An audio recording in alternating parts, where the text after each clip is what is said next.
गृहस्थ धर्म में जैसे है या जिनके पास बहुत अर्थव्यवस्था है, उनको चाहिए कि गौ सेवा से बहुत जल्दी शरीर पवित्र होता है, हृदय भी पवित्र होता है और गोविंद भी प्रसन्न होते हैं। यदि गावः प्रदक्षिणेर कार्या वंदनीया ही नित्यशः मंगलायतनम दिव्याः श्रेष्ठास्त्वेता स्वयं भुवा। यदि गाय घर में पाली जाए या गौशाला खोली जाए और गौओं की सेवा की जाए, जिनके पास अर्थ है, भाव है, भगवान स्वयं श्री कृष्णचंद्र जी ने गौ सेवा स्वीकार की, गौवें चराई। गौओं की परिक्रमा करने से, जैसे आप प्रभु के बिहारी जी के मंदिर की 4 परिक्रमा करें तो जो फल आपको मिलेगा वही गाय की 4 परिक्रमा कर ले तो आपको प्राप्त हो जाएगा। गौ की प्रदक्षिणा से, गावः प्रदक्षिणी कार्या वंदनीया ही नित्यशः, जो रोज गाय को प्रणाम करता है और गाय की प्रदक्षिणा करता है तो भगवत प्रदक्षिणा का उसे फल प्राप्त होता है। जहां गौएं विराजमान होती हैं वो बड़ा पवित्र दिव्य तीर्थ स्थल माना जाता है। गौएं जहां विराजमान रहती, गौशाला में भजन करे तो कई गुना बढ़कर के प्राप्त होता है। स्वयं ब्रह्मा जी ने गौओं को दिव्य गुणों से विभूषित बनाया है। अप्यागाराणि विप्राणाम देवतायतनानि च यद गोमयेन शुद्ध्यंतिम किम ब्रूमो हृदिकम ततः। गाय के गोबर से जहां लेपा जाता है वहां जिस देवता का आवाहन करोगे वही देवता आकर विराजमान हो जाएगा। अपवित्र भूमि में भी यदि गाय के गोबर का लेप कर दिया जाए तो परम पवित्र मानी जाती है। गाय बहुत पवित्र, जहां वो बैठती है, जहां वो मूत्र त्याग करती, गोबर त्याग करती, वो स्थान तीर्थ तुल्य पवित्र माना जाता है। भगवान जब गाय के पीछे पीछे चलते तो गोरज उड़कर उनके मस्तक पर विराजमान होती, उनके मुखार बिंद पर विराजमान होती।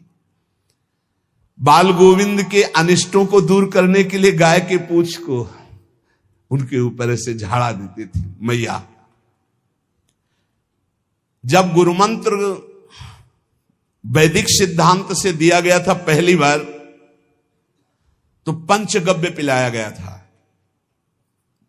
गोमूत्रम गोमयम क्षीरम दधि सर्पिस्तथैव च गवाम पंच पवित्राणि पुनंत सकलम जगत। कितना भी बड़ा पापी हो, अगर पंचगव्य पिलाया जाए तो वो वैदिक मंत्रों को स्वीकार करने लायक हो जाता है, पवित्र हो जाता है।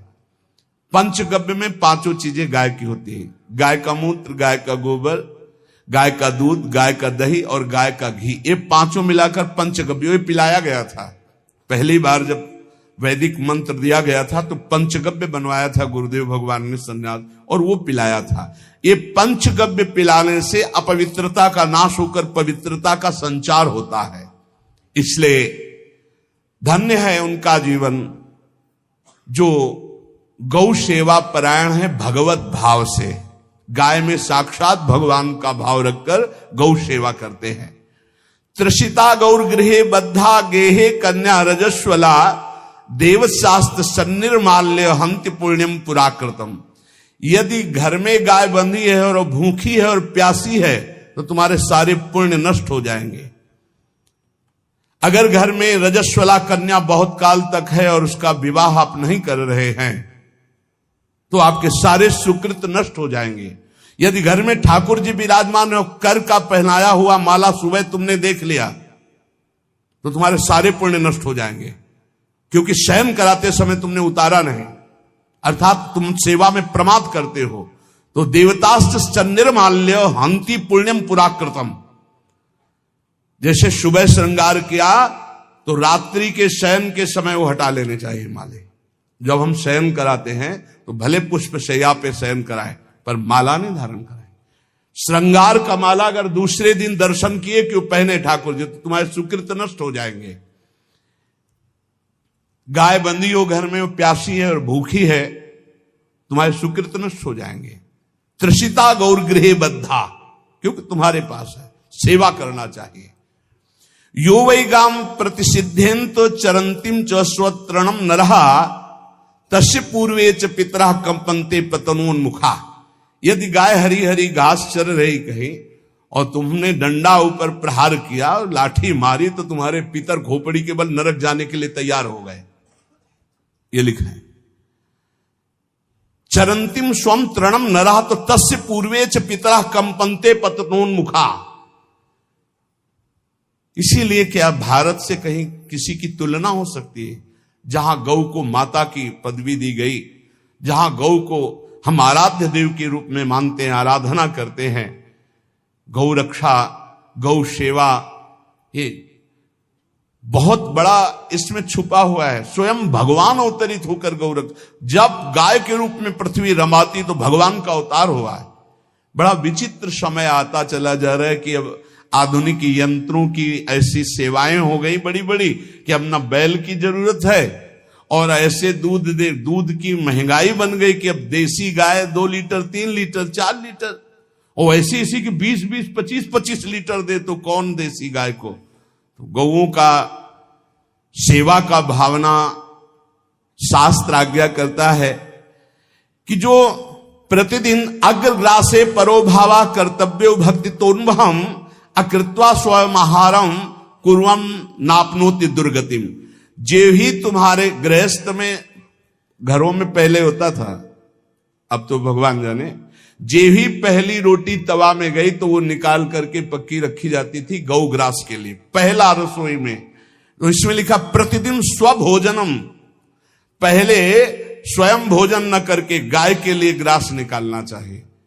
तो जिनके पास अर्थव्यवस्था जो गृहस्थ धर्म में है, या जिनके पास अर्थ है, कुछ रोज 1 रुपया निकालो। हम कह रहे रोज निकालो तो महीने में 30 रुपया होते, 30 रुपया में एक गाय को हरी घास तो एक टाइम पवा ही सकते हो ना, बहुत नहीं है तो 1-1 रुपया निकाल के अगर एक गाय को चारा दोगे तो एक बार का भोजन तो हो ही सकता है। 30 रुपया में हरी घास जाकर के उसके दावा एक बार तो पवा दोगे ना। अग्रग्रासे परोभावा कर्तव्य भक्ति तोन्वहम, भक्ति पूर्वक गाय को 1 ग्रास भोजन में 1 रोटी तो निकालना चाहिए गाय के लिए, ऐसा शास्त्र आज्ञा कहता है। जो ऐसा करता है तो अकृत्वा स्वयमाहारम कुर्वन् नाप्नोति दुर्गतिम, अपने आहार से 1 रोटी निकालकर गाय को देता है और स्वयं 3 रोटी भले पाले, 1 रोटी गाय को दे दी, तो बोले उसकी दुर्गति नहीं होगी, अर्थात उसके अंदर भाव बढ़ता चला जाएगा वो भगवान की भक्ति में। और तेनाग्नयो हुता सम्यक पितरश्चापि तर्पिताः देवास्त पूजितास्तेन यो ददाति गवान्हिकम। जो प्रतिदिन गौग्रास निकालता है, अर्पित करता है, तो उसको अग्निहोत्र करने का फल मिलता है, उसके पितरों को तृप्ति मिलती है और समस्त देवताओं के पूजन का फल मिल जाता है जो गौग्रास निकालता है। यो वै ताड्यते यष्ट्याधेनुम मर्त्यो विमूढ़धि, जो मूर्ख मनुष्य, जैसे अब गाय दूध नहीं दे रही, मार डंडे डंडे मार रहे हैं, इंजेक्शन लगा रहे हैं, ऐसे वैसे कर रहे हैं, उसको ताड़ना दे रहे हैं, तो बोले जो मूढ़ बुद्धि मूर्ख मनुष्य, यो वै ताड्यते यष्ट्याधेनुम मर्त्यो विमूढ़धि, वो गाय को लाठी से मारता है, डंडे से मारता है, हाथों से मारता है, तो धर्मराजस्य नगरेशा याति करवर्जिता। धर्मराज जी पहले अपने नरक में ले जा करके उसके कहते थोड़े थोड़े तिल तिल करके पहले इसके हाथ काटो, मरना है नहीं वहां, अब आराम आराम से थोड़े थोड़े पहले हाथ वर्जिता, इन्हीं हाथों से गाय को मारा था ना, तो ऐसे थोड़ा थोड़ा काटा जाता है उसके हाथ, कर वर्जिता, उसके दोनों हाथ काट करके थोड़े थोड़े। यो वै दंसान वार्यति तस्य पूर्वे कृतार्थ काहा नृत्यंत सवादिस्मास तरिष्यति भाग्यवान। जो गौ के शरीर को स्नान कराता है, गौ के शरीर को कीट आदि से मच्छर आदि से रक्षा करता है, और खूब अच्छा अच्छा पदार्थ गौ को, केवल दूध के लोभ से नहीं, ये हम गौ सेवा की बात कर रहे हैं, ये कि नहीं वहां 10 लीटर दूध देती तो हाथ फेरो, जब दूध नहीं देती है तो चारा भी ठीक से नहीं दे रहे, और उसके ये स्वार्थी हो। गौ सेवा का बात नहीं, वो दूध का लोभी केवल व्यापार की बात करता है। गौ सेवा का तात्पर्य है गौ सेवा केवल। खूब बछड़े को पिला दिया प्रसाद रूप से, जो दूध मिला उसका अपने सेवन की, वो बात तो अलग है। अब बछड़े को तो जरा सा केवल पिन्हाने के लिए कर दिया और खूब सारा दूध लीटर में नाप करके जा रहा है, और उस समय तक तो खवाओ पियाओगे ही खूब अच्छे से। उसके बाद जब दूध देना बंद किया तो उसका आदर सत्कार खत्म, खोल के बाहर ऐसे वो प्लास्टिक खाते घूम रही है, तो ये गौ सेवा नहीं मानी जाएगी, वो स्वार्थ पूर्ति मानी जाएगी। जो सदैव गौ सेवा करता है, उसके डांस मच्छर हटाता है, स्नान कराता है, पीठ में हाथ फेरता है, उसके पूर्वज जो पितर होते हैं वो नाच पड़ते हैं, उनका मंगल होना शुरू हो जाता है कि हमारे वंश में गौ सेवक पैदा हुआ, बड़ा भाग्यवान है, और वो गौ के द्वारा हमें तार देगा, ऐसा भाव। गौ सेवा हमारे सनातन धर्म में बहुत बड़ा स्थान गौ सेवा का है। पर एक बात ध्यान रखें, इन सब सेवा का फल है भगवान के चिंतन में निरंतर वृत्ति डूब जाए। हमारी एक एक वृत्ति, एक एक क्षण भगवान के चिंतन में डूब जाए। अगर नहीं तो हम आपको उत्तर दे रहे हैं, क्या महाराज नृग जैसा कोई गौ सेवक हुआ है दानी? भागवत में पढ़ लेना, करोड़ करोड़ गायों को, करोड़ों गौशालाएं थी, एक दो नहीं। इसलिए कह रहे हैं करोड़ों शब्द कि आप उसको कहीं ज्यादा ना समझें। पृथ्वी के कोई भूमि के कण गिन सकता है, बारिश की बूंदे गिन सकता है, लेकिन महाराज नृग की गौएं जितनी दान की गई वो गिनी नहीं जा सकती थी, ऐसा वर्णन आता है। अरबों अर्बुद गौओं की सब स्वर्ण से अभिषिक्त करके ब्राह्मणों को दान करना। इतने बड़े गौ सेवक, इतने बड़े दान करने वाले, एक चूक हो गई, ना दान लेने वाले तपस्वी ब्राह्मण की गाय किसी अन्य ब्राह्मण को दान कर दी, और वो ब्राह्मण ने जब गाय देखी बोली मेरी गाय चुरा ली। बोले महाराज नृग ने दी। महाराज नृग से कहा मेरी गाय है, तो उनका गौशाला में आ गई होगी, आपको 10,000 गौएं देते हैं, आप अपनी गाय। बोले मैं प्रतिग्रह नहीं लेता। जिसने दान लिया था उसने कहा गाय यही लेके जाऊंगा, तो उनका आप गाय छोड़ दीजिए, आपको 10,000 गाय देते। बोले नहीं लूंगा। बस अनजाने के अपराध ने गिरगिट बना दिया था, कुएं का गिरगिट। पर भगवान बड़े कृपालु हैं, गौ सेवक थे, इसलिए गोविंद द्वारिकाधीश जी ने उनका उद्धार किया। सब साधन का फल है अच्युत भावना से युक्त होकर, भगवत भावना से युक्त होकर निरंतर भजन करते हुए सेवा परायण रहो, चराचर जगत की सेवा परायण रहो। भजन करना ही सबसे बड़ा परम धर्म है। हम सब सेवाएं करें जगत की, लेकिन अंदर से राधा राधा राधा, गोविंद गोविंद गोविंद गोविंद, आनंद आ जाएगा। तन से सेवा करो, मन से भगवान के चिंतन, मामनुष्मर युद्ध से भगवान के चिंतन में रहो। सेवा और व्यापार में अंतर होता है। गौ सेवा के बहाने से धन का जो दान लेना है और उसका अपने में प्रयोग करना, मैं पितरों सहित नरक जाना है, लिख लो। गौ सेवा के बहाने से दान लेना और उसका अपने परिवार के सुख में पैसे का प्रयोग कर देना या अपनी वासनाओं की पूर्ति में लगा देना। आया गौ सेवा के लिए और आप प्रयोग कर रहे हैं गाड़ी घोड़ा नाना प्रकार के सांसारिक भोगों में, तो लिख लो पितर सहित तुम्हारे नरक जाएंगे, क्योंकि गौ सेवा के लिए आया है। गौ सेवा का धन सिर्फ गौ सेवा में ही लगना चाहिए। आप गौ सेवक है, दूध पान कीजिए, रोटी खा लीजिए, लेकिन गौ सेवा का अर्थ आप अपने वासनाओं की पूर्ति में, अपने मनोरंजन में या अपने मन के संकल्प भावना में नहीं पूरी कर सकते। गौ सेवा के लिए ही पूरी कीजिए। गौ के वास का निर्माण, गौ के भोजन की व्यवस्था, वो दूध दे ना दे, वो कैसी भी अवस्था में हो, उसकी सेवा परायणता, उसके लिए सेवक रखना, सेवकों को भी सुख प्रदान करना, लेकिन स्वयं कभी गौ के सेवा के लिए आए हुए धन का स्वयं के लिए भोग न करना और निरंतर भजन रखना, उसे परम पद की प्राप्ति हो जाएगी। इसलिए हमारे सनातन धर्म में गौ सेवा का विशेष महत्व है और इस महत्व को सबको स्वीकार करना चाहिए। यदि आप गौ पालन स्वयं नहीं कर सकते तो 4 लोग मिलकर के, क्योंकि आज जो गायों की व्यवस्था वो बड़ी दयनीय हो रही है। दयनीय इसलिए हो रही कि दूध की अधिकता के चाह रखने वाले भैंस रखते हैं या विदेशी गाय रखते हैं। अपनी भारतीय जो देसी गाय है वो उतना अधिक नहीं देती कि 40 लीटर 30 लीटर 25 लीटर, बहुत अधिक देगी तो 5 और 8 लीटर। देसी शुद्ध गाय अपनी जो है वो 8-10 लीटर, बहुत जब व्यवस्था हो। नहीं तो अपने गांव में तो देखा है 2-2.5-3 लीटर से ज्यादा नहीं देंगे। 1.5 लीटर इधर 1.5 लीटर उधर, या बहुत हुआ तो 2 लीटर 2 लीटर, पर वो स्वर्णिम दूध होता है।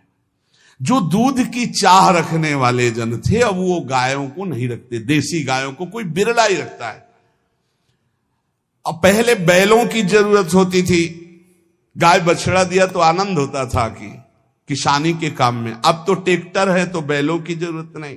अधिक दूध के लिए अरे अब तो पशुओं की जरूरत नहीं, केमिकल से दूध बन रहे हैं, टैंकर के टैंकर। तो फिर हमारी जो गायें हैं उनकी बड़ी दुर्दशा हो रही। तो हमें चाहिए कि जो गृहस्थ जन हैं, धनी मानी जन हैं, या जिनके पास शरीर व्यवस्था, बौद्धिक स्तर, सेवा परायण, अर्थव्यवस्था, वो थोड़ा 4 गाय की व्यवस्था करके उनकी सेवा करें, क्योंकि हमारे सनातन धर्म का स्वरूप है। जहां मां पदवी दी गई है गांव को, गौ माता कहा गया है। गौ में समस्त देवता विराजमान है। गौ का बहुत बड़ा महत्व वर्णन किया गया धर्म शास्त्रों में। यहां तक कि जब कोई ऋषि नाराज होता था तो आगे गाय करके जाया जाता था तो क्षमा हो जाती थी। गाय को देखते ही वो क्षमा कर देते थे। बहुत महिमा वर्णन की गई है गौ की। इसलिए जिसको भी अगर नहीं अर्थव्यवस्था है तो एक रोटी तो निकाल सकते हो ना। तुम्हारी रसोई में रोटी बने तो पहली रोटी निकाल लो, और आसपास जहां गाय बंधी हो तो उसको दे आओ जाकर, तो कम से कम धर्म का पालन हो जाएगा, गौ सेवा बन जाएगी। तो गौ सेवा, चराचर जगत की सेवा, भगवत सेवा, सबका फल है। फिर प्रारंभ में आ जाइए स्मृति। योगी हो तो चित्त की वृत्ति का निरोध करके परमात्माकार, ज्ञानी है तो चित्त वृत्ति का लय करके स्वरूप स्थित, भक्त है तो एक एक वृत्ति सावई मनः कृष्ण पदार विंदयो। भगवान के चरण में, भगवान के नाम में, भगवान के रूप में, भगवान की लीलाओं में स्मृति अगर नहीं तो सब साधन अधूरा, और स्मृति तो हर साधन पूरा। इसलिए एक बार कमर कस लो, चाहे जगत की सेवा करो, चाहे जिस कार्य में लगे हो, तुम्हारी स्मृति प्रभु में लगी हो। स्मृति के बिना हम जीवन का कोई महत्व नहीं समझते। स्मृति विहीन जीवन सब व्यर्थ। इसीलिए उन परमहंसों के चरणों में स्वयं भगवान चरण रज लेने के लिए पीछे डोलते हैं, जो निरपेक्षम मुनिम शांतम निर्वैरम समदर्शनम अनुब्रजाम्यहम नित्यम पुयत्यंगुरेण भी। ना कोई प्रतिज्ञा, ना कोई चाह, ना कोई इच्छा, निरंतर भगवदाकार वृत्ति, निरपेक्षम मननशील, द्वंद्व विमुक्ता, जो शांत हैं, जो किसी से वैर नहीं रखते, भगवदाकार वृत्ति, उसी मार्ग के आप पथिक हैं। सर्वतो भावेन, अपने मन को समेट लो धर्म और कर्म दोनों से, और साब त्यज लोक धर्मान, और परम धर्म का सेवन करते हुए समस्त चराचर जगत को भगवत स्वरूप निरखते हुए इसी जन्म में परम पद को प्राप्त हो जाओ। सत्संग का सार हमारा शरीर है, इससे सेवाएं बने। हमारा मन है, इससे चिंतन बने। हमारी वाणी है, इससे लीला गुण का गायन करें। और हम स्वयं परमात्म अंश हैं, परमात्म स्वरूप है, ऐसी ठसक बनी रहे, जीवन मुक्त ही हो। स्वार्थ को लेकर किया गया धर्म रंग नहीं लाता। निष्काम किया हुआ छोटा सा भी धर्म परमार्थ की ऊंचाई पर चढ़ा देगा। ध्यान रखना, परमार्थ की ऊंचाई पर चढ़ा देगा। इसलिए निष्कामता सब सोहित, निष्कामति।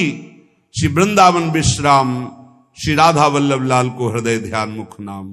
महाराज जी, क्या बिना गौ सेवा के जी जो समर्थ है हर तरह से, जी जी, बिना गौ सेवा के जी, क्या उसकी उपासना कृष्ण, उपासना चित्त की वृत्ति का निरंतर भगवदाकार करना, यही एक उद्देश्य है। अब हमारे पास जैसे शरीर स्वस्थ है, समय है, तो साधु सेवा, गौ सेवा, समाज सेवा, पशु पक्षी की सेवा। देखो एक चीज तो ध्यान देना पड़ेगा, विद्या विनय संपन्ने ब्राह्मणे गवि हस्तनी स्वनी चयुसुपाकेचा पंडिता समदर्शना। थोड़ा इस पर चिंतन करना। आप किसी एक विषय को लेकर पूरे परमार्थ को चुनौती दे देना अनुचित होगा। जैसे नहीं कि अगर गौ सेवा नहीं तो भगवत प्राप्ति नहीं या मुक्ति नहीं, तो ये ऐसा फिर एक परमार्थ को चुनौती हो गई। परमार्थ का स्वरूप है अनन्य चेता सततम यो माम स्मरति नित्य सा तस्याहम सुलभा पार्थ। ये बात ध्यान देना।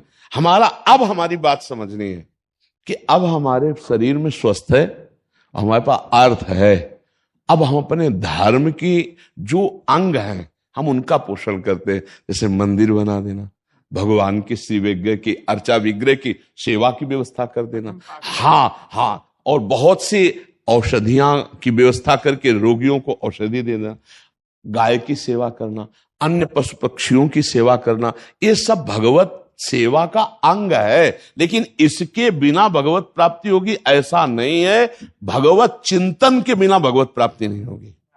अगर आप बहुत ध्यान से समझना, अगर हमारा उद्देश्य गाय में गोविंद है और ये चिंतन करके गौ सेवा करें तो भगवान की प्राप्ति हो जाएगी। आप हमारी बात को बहुत आंतरिक वृत्ति से लेना।